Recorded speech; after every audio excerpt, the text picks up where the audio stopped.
Hello നമസ്കാരം. നമ്മുടെ apex ടോക്കൻ്റെ video ആയിട്ടാണ് വരുന്നത്. നമ്മളിപ്പോൾ അപ്പെക്സ് ടോക്കന് ഒരുപാട് ആളുകൾ ഇപ്പോൾ വാങ്ങി വിൽക്കുന്നു. നല്ല അടിപൊളിയായിട്ട് അതിൻ്റെ ട്രേഡ് മുന്നോട്ട് പോകുന്നുണ്ട്. അപ്പോൾ അതിനെക്കുറിച്ചൊരു വീഡിയോ ചെയ്യാൻ വേണ്ടിയിട്ടായിരുന്നു. അപ്പോൾ നമ്മുടെ മാർക്കറ്റ് ഒന്നെടുത്ത് നോക്കാം, ട്രേഡ് ഒന്നെടുത്ത് നോക്കാം. ട്രേഡിൽ നല്ല അടിപൊളിയായിട്ട് ആളുകൾ വാങ്ങുന്നു വിൽക്കുന്നു കണ്ട് നല്ല അടിപൊളിയായിട്ട് ട്രേഡ് നടക്കുന്നുണ്ട്. അപ്പോൾ നമ്മൾ ഇതിൻ്റെ ചാർട്ട് ഒന്ന് എടുത്ത് നോക്കാം. ചാർട്ട് കണ്ടാൽ തന്നെ അറിയാം നമുക്ക് നല്ലൊരു ഇമ്പൾസീവ് മൂവ്മെൻ്റ് ഉണ്ടായിട്ട് പിന്നെ നമുക്ക് താഴോട്ട് വന്ന് പിന്നെ അതിങ്ങനെ റേറ്റ് കയറിക്കൊണ്ടിരിക്കുന്നുണ്ട്. അപ്പോൾ നമുക്ക് 1 മിനിറ്റ് ചാർട്ട് നോക്കാം. ഇതിൻ്റെ ഈ 1 മിനിറ്റിലെ ചാർട്ട് നോക്കുമ്പോൾ തന്നെ നമുക്ക് മനസ്സിലാവും ഏകദേശം നല്ലൊരു കയറ്റിറക്കമാണ് കാണുന്നത്. നല്ല രീതിയിൽ ആളുകൾ നല്ല രീതിയിൽ വാങ്ങി വിൽക്കുന്നുണ്ട്. നല്ല ട്രേഡ് നടക്കുന്നുണ്ട്. നല്ല രീതിയിൽ റേറ്റ് കയറുന്നുണ്ട്.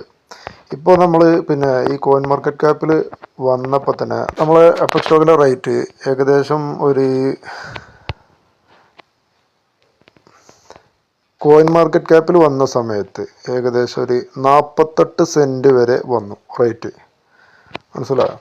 അപ്പോൾ ഇത് 10 സെൻറ്റിൽ ലിസ്റ്റ് ചെയ്ത കോയിനായിരുന്നു. ഇപ്പോൾ എസ്ബിറ്റിലാകുമ്പോൾ നമ്മൾ ലിസ്റ്റ് ചെയ്യുന്ന സമയത്ത് 10 സെൻറ്റ് ആയിരുന്നു റേറ്റ്. അതിൽ നിന്നാണ് 48 സെൻറ്റിലേക്ക് ഇത് ഉയർന്നത്. അപ്പോൾ അത്രയും ഒരു മൂവ്മെൻ്റ് ഉണ്ടായി ഈ കോയിന്. അപ്പോൾ ഇനി ഇത് അടുത്തത് ട്രസ്റ്റ് വാലറ്റിൽ വരാൻ പോവുകയാണ്. ട്രസ്റ്റ് വാലറ്റിൽ വന്നാൽ എന്തായാലും ഇതൊരു ഒരു 0.60 ആ ലെവലിൽ ഇത് വരാൻ സാധ്യതയുണ്ട്.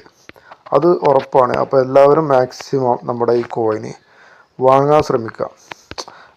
നമ്മുടെ സൈറ്റിൽ അപ്പെക്സ് ടോക്കൻ്റെ സൈറ്റിലുള്ളതാണെങ്കിൽ നമുക്ക് എന്ത് ചെയ്യാം, അപ്പെക്സ് ടോക്കനായിട്ട് വിഡ്രോ അടിക്കാം. ഇപ്പോൾ ട്രസ്റ്റ് വാലറ്റിലേക്കാണെങ്കിലും ഹസ്ബിറ്റിലേക്കാണെങ്കിലും നമുക്ക് എന്ത് ചെയ്യാം, അപ്പെക്സ് ടോക്കനായിട്ട് വിഡ്രോ അടിച്ച് വെക്കാം. അപ്പോൾ എന്ത് ചെയ്യുക, നമ്മളിപ്പോൾ ഈ സമയത്ത് നമ്മൾ വാങ്ങി അല്ലെങ്കിൽ വിഡ്രോ അടിച്ച് വെച്ചാൽ നമുക്ക് എന്ത് ചെയ്യും, ഇതെന്തായാലും ട്രസ്റ്റ് വാലറ്റിലേക്ക് ലിസ്റ്റ് ചെയ്യുന്ന സമയത്ത് എന്തായാലും ഒരു 60 ഇത് പ്രെഡിക്റ്റ് ചെയ്യണത് അതിൻ്റെ ചാർട്ട് അനലൈസർ പറഞ്ഞതാണ്. എന്തായാലും നമുക്കൊരു 0.60 സെൻറ്റിലേക്ക് ഇത് വരാൻ സാധ്യതയുണ്ട്. അപ്പോൾ മാക്സിമം എല്ലാവരും ഇത് വാങ്ങി ഹോൾഡ് ചെയ്യാൻ ശ്രമിക്കുക. Okay, thank you.